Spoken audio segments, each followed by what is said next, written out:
Do vapes cause cancer? This paper definitively puts on the record that vaping is likely to cause oral and mouth cancer, so we chatted to two of the researchers behind it. Does vaping cause cancer?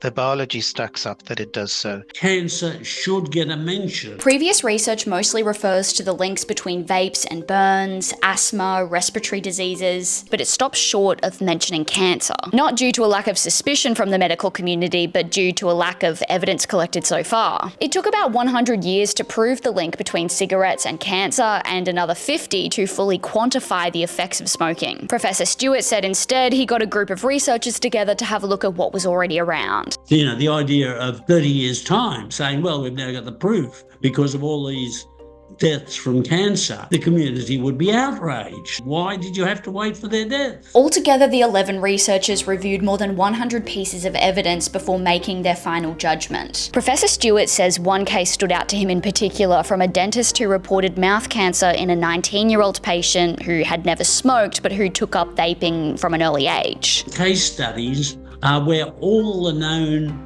causes of cancer, or almost all the known causes of cancer, have started. Professor Seeters says he was convinced when things started to stack up. The World Health Organization has deemed that there are 10 biological criteria to ascertain whether vaping causes cancer. Do the vaping products reach the organ that we're interested in? Do they have cellular changes in those organs? Do they affect the DNA? And so we ticked all 10 boxes. Because of just how widespread vaping is, it's easy to forget that in Australia the only legal place a vape can be sold is in a pharmacy to someone who is trying to quit smoking or manage their nicotine dependence. While concrete evidence to answer this question might be some decades away, and this review only focused on nicotine vapes, the researchers are urging people not to take their chances.